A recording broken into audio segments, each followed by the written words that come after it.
نحمده ونصلي على رسوله الكريم اما بعد فاعوذ باللہ من الشیطان الرجیم بسم اللہ الرحمن الرحیم۔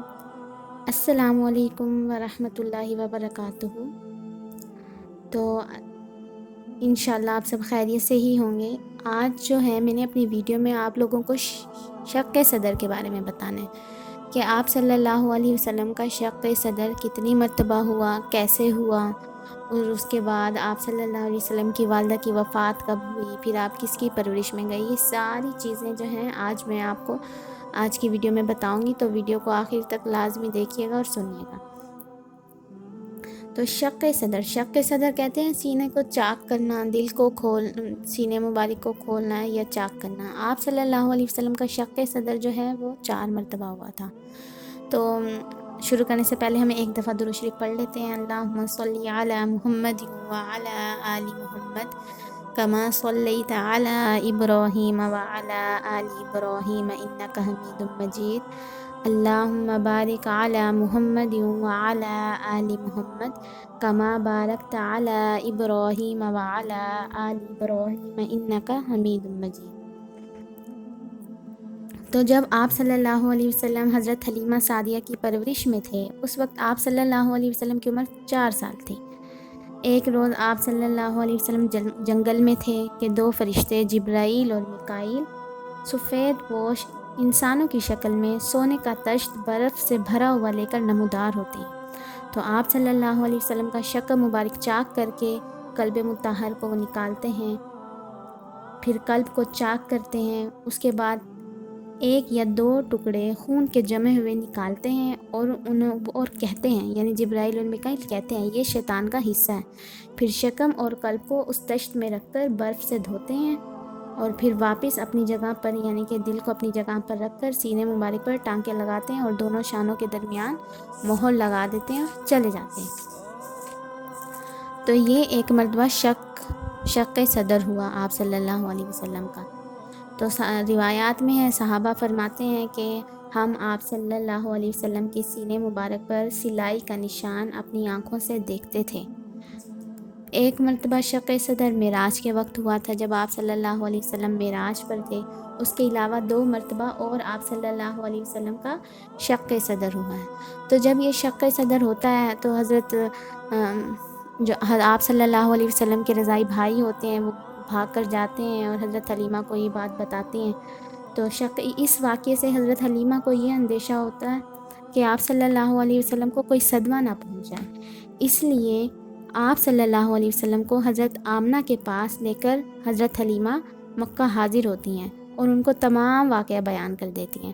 حضرت آمنہ واقعے کو سن کر بالکل ہراساں نہیں ہوتی،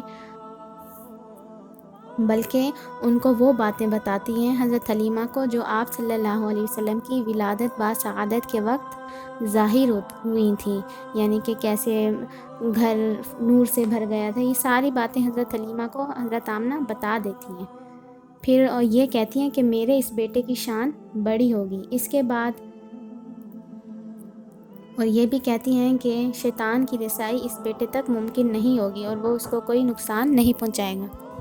پھر اس کے بعد حضرت حلیمہ سعدیہ جو ہیں وہ اپنے گھر واپس چلی جاتی ہیں اور آپ صلی اللہ علیہ وسلم کو اپنی والدہ کے پاس، یعنی حضرت آمنہ کے پاس ہی آپ صلی اللہ علیہ وسلم اپنی والدہ کے پاس رہنے لگتے ہیں۔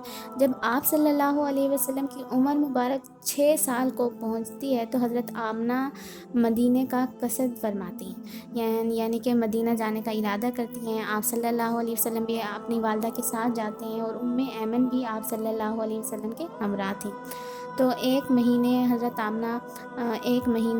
آمنہ نے اپنے مائکے میں قیام کیا، پھر آپ صلی اللہ علیہ وسلم کو لے کر جو ہے آپ کی والدہ واپس ہوتی ہیں۔ راستے میں مقام ابوا میں حضرت آمنہ نے انتقال فرمایا اور وہیں پر وہ مدفون ہوئی، یعنی کہ وہیں پر ان کو دفن کیا گیا۔ انا للہ و انا الیہ راجعون۔ تو آپ صلی اللہ علیہ وسلم کی والدہ کی وفات کے بعد ایمن آپ صلی اللہ علیہ وسلم کو لے کر مکہ حاضر ہوئیں اور آپ صلی اللہ علیہ وسلم کے دادا عبد المطلب کے سپرد کر دیا آپ کو۔ عبد المطلب آپ صلی اللہ علیہ وسلم کو ہمیشہ اپنے ساتھ رکھتے تھے، اور عبد المطلب جو ہے جب مسجد حرام میں حاضر ہوتے تو خانہ کعبہ کے سائے میں آپ کے لیے ایک خاص قسم کا جو ہے فرش بچھا دیا جاتا تھا۔ اب اللہ جانے کس طرح کا فرش ہوتا تھا جو حضرت عبد المطلب یعنی کہ آپ کے دادا آپ کے لیے بچھا دیتے تھے، اور کسی کی بھی مجال نہیں ہوتی تھی کہ وہ اس فرش پر قدم رکھے، یہاں تک کہ آپ کے دادا کی جو اولاد تھی وہ بھی اس کے ارد گرد ہی بیٹھتے تھے، اس فرش پر صرف آپ صلی اللہ علیہ وسلم بیٹھتے تھے۔ تو ایک دفعہ ایسے ہوا کہ آپ صلی اللہ علیہ وسلم کے چچا آپ صلی اللہ علیہ وسلم کو اس مسند سے ہٹانا چاہتے تھے، مگر عبد المطلب کمال شفقت سے یہ فرماتے کہ میرے اس بیٹے کو چھوڑ دو، خدا کی قسم اس کی شان کچھ نہیں ہوگی۔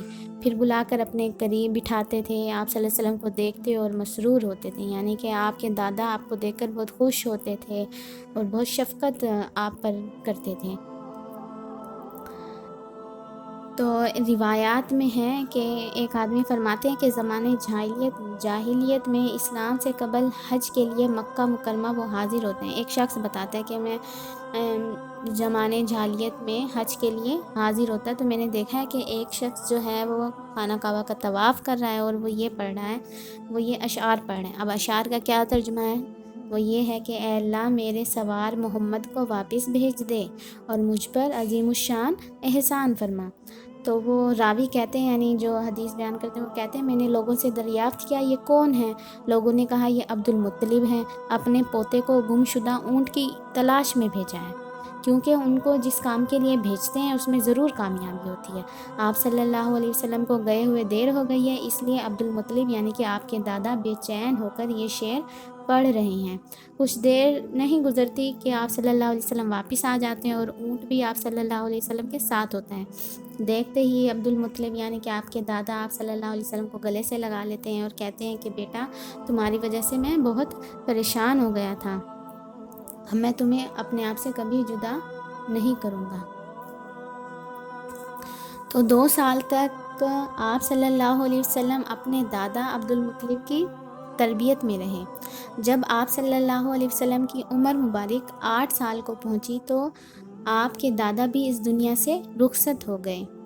اب اس بات میں اختلاف ہے، کچھ کہتے ہیں آپ کے دادا کی عمر 82 سال تھی، کچھ کہتے ہیں 85 سال تھی، کچھ 95 کہتے ہیں، کچھ 110 اور کچھ 120 بھی کہتے ہیں کہ اتنی عمر میں آپ کے دادا نے انتقال فرمایا۔ انتقال کے وقت یعنی انتقال سے ذرا پہلے آپ کے دادا نے ابو طالب یعنی کہ جو آپ کے چچا تھے، حقیقی اور عینی چچا تھے، ان کو آپ کے دادا نے یہ وصیت کی کہ ان کو یعنی کہ آپ صلی اللہ علیہ وسلم کو کمال شفقت کے ساتھ رکھنا ہے اور ان کی تربیت اور کفالت کرنی ہے۔ ایمن کہتی ہیں کہ جس وقت عبد المطلب کا جنازہ اٹھا تو آپ صلی اللہ علیہ وسلم کو دیکھا، آپ صلی اللہ علیہ وسلم جنازے کے پیچھے روتے جاتے تھے۔ ایک مرتبہ اور روایات میں یہ بھی آتا ہے کہ ایک مرتبہ آپ صلی اللہ علیہ وسلم سے دریافت کیا گیا کہ آپ کو اپنے دادا یعنی عبد المطلب کا مرنا یاد ہے؟ آپ صلی اللہ علیہ وسلم نے فرمایا اس وقت میری عمر 8 سال تھی۔ تو دادا کی وفات کے بعد آپ صلی اللہ علیہ وسلم کی پرورش جو ہے آپ کے چچا ابو طالب نے کی۔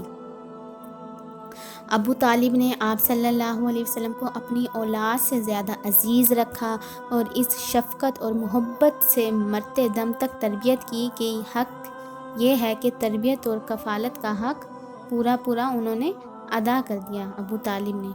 لیکن اس کے باوجود ابو طالب جو ہے نعمت اسلام سے محروم رہے، یعنی کہ انہوں نے اسلام قبول نہیں کیا تھا آپ کے چچا نے۔ تو روایات میں آتا ہے ایک مرتبہ مکہ میں قحط پڑ گیا، لوگوں نے ابو طالب سے درخواست کی کہ آپ بارش کے لیے دعا کیجیے۔ ابو طالب نبی کریم صلی اللہ علیہ وسلم کو لے کر حرم میں حاضر ہوئے اور آپ صلی اللہ علیہ وسلم کی پشت کو خانہ کعبہ سے لگا دیا، اور پھر آپ صلی اللہ علیہ وسلم نے آسمان کی طرف اشارہ فرمایا۔ بادل کا کہیں نام و نشان نہیں تھا، اشارہ کرتے ہی ہر طرف بادل ہی بادل ہو گئے اور اس قدر بارش ہوئی کہ تمام ندی نالے جو ہیں وہ بہنے لگے۔ تو پھر اس پر ابو طالب نے یہ شعر کہا، اے روشن اور منور کہ ان کے چہرے کی برکت سے خدا سے بارش مانگی جاتی ہے، جو یتیموں کی پناہ اور بیواؤں کا ماوا اور ملجا ہے۔ سبحان اللہ۔ یہ آپ صلی اللہ علیہ وسلم کی شان مبارک تھی کہ آپ صلی اللہ علیہ وسلم بچپن میں ہی آپ صلی اللہ علیہ وسلم کے ساتھ بہت سارے معجزات ہوئے۔ آپ صلی اللہ علیہ وسلم کے ذریعے سے اللہ تعالیٰ نے قحط میں بارش دی، اور بھی بہت سارے معجزات تھے۔ اس کے علاوہ روایات میں آتا ہے کہ جب آپ صلی اللہ علیہ وسلم کی عمر مبارک 12 سال کی ہوئی تو آپ صلی اللہ علیہ وسلم اپنے چچا ابو طالب کے ساتھ شام کی طرف روانہ ہوئے تجارت کی نیت سے۔ روایات میں یہ بھی آتا ہے کہ آپ کے چچا کا ارادہ نہیں تھا کہ آپ کو لے کر جائیں اپنے ساتھ، لیکن جب آپ صلی اللہ علیہ وسلم کے چہرے پر حزن و ملال کے آثار دیکھے، یعنی غم کے آثار دیکھے، تو آپ صلی اللہ علیہ وسلم کو اپنے ساتھ لے لیا، یعنی کہ اپنے ساتھ سفر پر روانہ ہوئے۔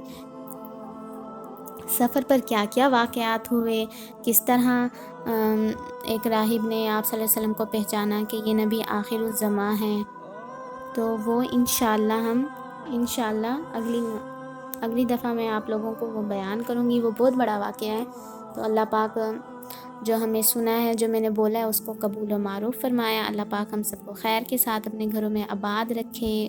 اس کے علاوہ جو بھی ہمارے ملک پر پریشانیاں ہیں، اللہ اس کو دور کرے، مسلمانوں کی پریشانیاں دور کرے، اور فلسطین کے لوگوں کو بھی اپنی دعا میں یاد رکھے کہ اللہ تعالیٰ فلسطین کے مسلمانوں پر رحم کرے، ان کو آزادی دلوائے، ان کو سکون دے، ان کے بچوں کو، ماؤں کو، سب کو سکون دے۔ اللہ پاک بیماروں کو شفا دے، جو ہسپتالوں میں ہیں ان کو شفا دے، جن کے لیے کوئی دعا کرنے والا نہیں ہے، اللہ پاک ان کے لیے بھی ہمیں دعا کرنے کی توفیق عطا فرمائے۔ آمین ثم آمین۔ تو جزاک اللہ خیرہ و احسن جزا فی الدارین۔ امید ہے کہ آپ لوگوں کو آج کی ویڈیو بہت پسند آئی ہوگی۔ السلام علیکم ورحمۃ اللہ وبرکاتہ۔